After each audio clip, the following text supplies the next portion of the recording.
So guys, let's create a new project.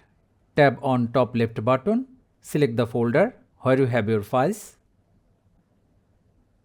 Let's go with this one.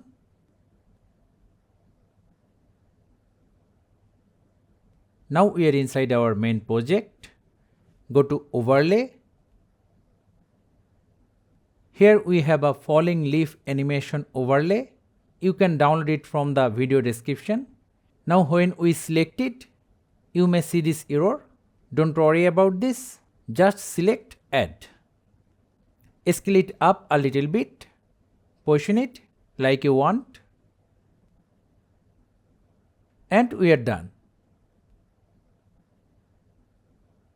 So thank you guys for watching. Have a good day.